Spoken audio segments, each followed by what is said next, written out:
तो नाज़रीन किराम मक्के की तरफ रवाना किया और तीसरे रोज़ ये लोग फतह मक्के पहुंच गए और मादिया बिन बकरे के मकान पर मुकीम हुए। मादिया बिन बकर अभी उन्हीं की कौम में से था, जो वो लोग उन्हीं कौम में था। उसने मेहमानदारी के ख्याल से कहा कि 3 रोज़ ठहर कर आराम करो, जब सफ़र की थकान दूर हो जाए तो उस वक्त इत्मीनान के साथ इत्मीनान के साथ हुजूर कल्ब दुआ करना। तो उन लोगों ने शामत एमाली से उसे कबूल कर लिया। इत्तेफाक कुछ ऐसा हुआ कि ये लोग दावत दरख्स दे यानी कि दे नोशी में ऐसे डूबे कि अपनी प्यासी कहत और ज़दा कौम को भुला दिया। एक दूसरे के इतनी मेहमानदारी की और इतने के इतने गश हो गए, अपनी कौम को भुला दिया। 3 रोज़ का क्या जिक्र है, महीनों गुजर गए। मादिया बिन बकर ने जब उन लोगों को ऐश व असरत में इस कदर मुनहमक देखा और ये समझ लिया कि जिसके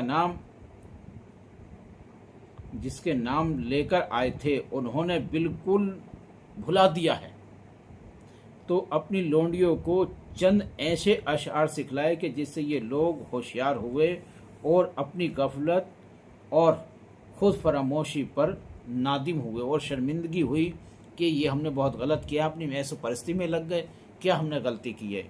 ला हमें तौबा करें और अल्लाह ताला हमें सीधे रास्ते पे चलेगा। हमने बहुत बड़ी कौज हमने जो है वो गलती की थी। मरशद बिन असद ने अपने साथियों से कहा है कि भाइयों, मुनासिब ये है कि वापस चलो और हूद पर ईमान लाओ। हजरत हूद अलैहिस्सलाम जो हैं उन पर ईमान लाओ, जो कि वो अल्लाह के नबी हैं और सही हैं, ताकि तुम और तुम्हारी कौम सख्ती और मुसीबत से निजात पा जाएगी और सीधे रास्ते पर चल जाएगी। मुर्शिद के साथियों ने यह समझा कि ये काफिर यानी मोमिन हो गया है। पहले ये काफिर था और अब मोमिन हो गया है, हमें गुमराह करता है, और इस वजह से मुर्शिद से अलहदा होकर दुआ करने लगे। 3 साअत बाद अब्र के 3 टुकड़े, एक सुर्ख, दूसरा सफेद, तीसरा शिया, आसमान के किनारे पर जाहिर हुए और ये निदा आई कि उनमें से जिसे चाहो इख्तियार कर लो। तो दफ्त ने यह समझा कि सफ़ेद अब्र तो यकीनी पानी से खाली है, इसमें तो कुछ है ही नहीं। ये एक अल्लाह की तरफ से निदा आई, जिसे चाहो आप 3 में से, जो एक शिया है, एक सुर्ख है, एक सफ़ेद है, ये 3 टुकड़े हैं, आप जिसे चाहोगे इसे इख्तियार कर लो, ये आपके लिए हैं। तो उन्होंने सोचा ये सफ़ेद जो है तो पानी से खाली रहता है, इसमें तो कुछ है ही नहीं। तो सुर्ख अबर का हाल कुछ मालूम नहीं हुए, ये सुर्ख अबर कैसा है तो इसका हम जानते नहीं हैं। बाकी रहा सिया, इसमें पानी का होना ज़रूरी है। जो ये सुर्ख जो कि सिया है, इसमें तो जाहिर सी बात है पानी होगा, लाजमी है इसमें पानी होगा। इसी ख्याल से उन लोगों ने सिया अबरी की ख्वाहिश की और हंसते हुए मुर्शिद के पास आए और कहा कि लोगों देखो, सिया अब्र खुदा ने हमारी दुआ से भेज दिया है। अब कहत और खुशहाली की तकलीफ बाकी ना रहेगी। यह तकलीफ यानी जो है वो जाती रहेगी। अब जो खुशकी थी, तकलीफ थी, पानी की परेशानी थी, अब वो ख़त्म हो जाएगी। हमने तुमसे हट के जो दुआ की तो अल्लाह ताला ने 3 बादल भेजे, एक शिया, एक सफ़ेद, एक शुर्क। तो हमने जो था वो शिया बादल को अपना लिया है, क्योंकि सुर्ख बादल में हमें अंदाज़ा नहीं था क्या है और हमें कुछ मालूम ही नहीं था, और वो बादल जो सफ़ेद है उसमें पानी नहीं होता है, ये हमें पहले से मालूम है, इसलिए हमने शिया बादल को अपनाया है। ये अब्र जिस वक्त कौम पर आद के करीब पहुंचा तो हूद समझ गए कि ये खुदा अज़ाब कहर इलाही है, और कौम आद ये समझी कि ये अब्र पानी से भरा है। तो वो तो नबी थे, वो तो आद यानी कि हूद अलैहिस्सलाम जानते थे कि ये कहर है, लेकिन वो समझे कि हमारे ऊपर ये रहमत है, खुशी खुशी उसकी तरफ दौड़ी। हूद ने उन लोगों से कहा, क्या कहा بلکہ جس طرف تم اجلس سے جاتے ہو نا اس میں ہوا ہے اور وہ وہی عذاب کا رنج دینے والا ہے۔ یہ تم کر بیٹھے ہو نا بت پرستی، اور تم نے یہ آرام سے جو اختیار کر لیا، اس میں یہ ہوا ہے۔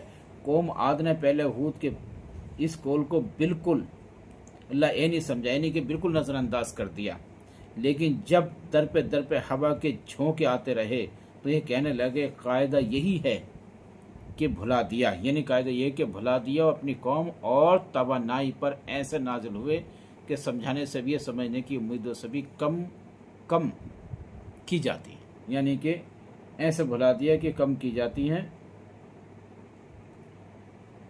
تو یہ ابھی ہم بتائیں گے انشاءاللہ تعالیٰ اس بات کو۔ اللہ تعالیٰ جل شانہ نے انہی سے ہود اور عبداللہ بن رباح بن خلدون یعنی بن خلدون بن عاد کو نبوت عطا فرمائی، یعنی کہ جب نبوت عطا فرمائی تو بعض نصابین میں سے ہود کا سلسلہ نسب اس طرح پر بیان کیا گیا ہے کہ ہود دوا بر کے بیٹے تھے، اور عاد عابر شائخ کے، اور شائخ جو تھے وہ ابن شام کے، شاید جو تھے وہ ابن شام کے لڑکے تھے۔ تو ناظرین کرام یہ بات سمجھنے کے لائق ہے اور سمجھی جا سکتی ہے کہ کیسے یہ سلسلہ چالو ہوا، کیونکہ بنیاد رکھی اس کے بعد بنی آدم اور آدم نوح اور علیہ ابراہیم علیہ السلام نے اس کی تصدیق کی، اور یہ بھی احادیث سے ثابت ہوتا ہے۔ تو بہرحال یہ بات انشاءاللہ آگے چلتی ہے۔ عرب بن قحطان ایک مدت تک یہی قوم علی الی تساد تحت نشین حکومت جو تھی سلطنت پر رہی، تخت سلطنت پر رہی اور حکومت کی، اور ان میں عرب یعنی بن قحطان اور غالب آیا، اور یہ قوم حضرت موت کے پہاڑوں میں چلی گئی اور ان کا زمانہ ختم ہو گیا۔ صاحب زمانے نے لکھا ہے کہ ان کا بادشاہ عاد بن وقیم اور بن عاد اکبر ہی ہے جو عرب اور بن قحطان سے لڑا تھا۔ کافر تھا، محتاب پرستی کرتا تھا، یعنی کہ مہتاب پرستی کرتا تھا، اور زمانہ نوح میں تھا، لیکن یہ روایت بعید القیاس ہے، کیونکہ ہود علیہ السلام قوم عاد کے زمانے آخری یا ابتدا عہد حکومت میں مبعوث ہوئے تھے، اور عرب قوم کے عاد کے زمانے حکومت سے ختم ہونے کے وقت غالب آئے تھے۔ عبدالعزیز جرجانی نے لکھا ہے کہ قوم عاد سے یمر بن شداد اور عبدبا بھربن یعنی اور عبد ابربن معدوم یگرب اور بن شمدن اور بن شداد اور عاد بن حنان اور حناد بن میاد بن شمت اور بن شداد، اور ان کے علاوہ اور بادشاہ بھی تھے جو خوفناک ہو گئے، جو یعنی کہ ختم ہو گئے تھے۔ تو کہنے کا مطلب یہ ہے کہ یشرب کا پانی، یشرب عبیل عاد بن اوس اور بن ارم بن آسام کا، جیسا کہ کلبی نے لکھا ہے کہ اوس بن ارم کا بھائی تھا، جیسے کہ طبرہ نے لکھا ہے کہ یہ مقام حجفہ مکے اور مدینہ کے درمیان میں، جو کہ آج کل میقات احرام ہے، رہتا تھا، اور کبھی رہتے ہوں گے جب اس زمانے میں جہاں پہ آج میقات بنی ہے مکہ معظمہ اور مدینہ منورہ کے بیچ میں، جو میقات ہے وہ آج وہیں پہ رہتے ہوں گے، کبھی ایک وقت ہوتا ہوگا۔ اس کا بڑا خاندان تھا اور اس کے لڑکے اسی کے نام سے پکارے جاتے تھے۔ عربہ کے ایک قبیلے کا یہ مورث آلہ تھا، اور اس قبیلے کو بھی سیل نے تباہ اور نیست و نابود کیا، اور جس نے یشرب کو آباد کیا تھا وہ انہی میں سے تھا۔ جیسے کہ مسعود نے لکھا ہے کہ وہ یشرب بن ملائکہ بن محبابل اور محابل اور بن ابل اوس تھا، اور سہیلی کہتا ہے کہ یشرب کا آباد کرنے والا امالیک سے یشرب اور ابن مہلائن اور بن اوس بن املیک تھا۔ تو ناظرین کرام یہ سلسلہ جو ہے ایک طرح سے دھیرے دھیرے چلتا رہا ناظرین کرام۔ تو انشاءاللہ تعالیٰ یہ بات آپ کو آگے اور پھر بتائیں گے انشاءاللہ تعالیٰ، اور اس سلسلے کے ساتھ ساتھ دھیرے سارے مسائل آپ کو کھول کے سمجھ آ جائیں گے کہ یہ خاندان یہ سب کچھ جو تھی کہاں واسطے کیا تھے، دھیرے انشاءاللہ سب سمجھ آ جائیں گے۔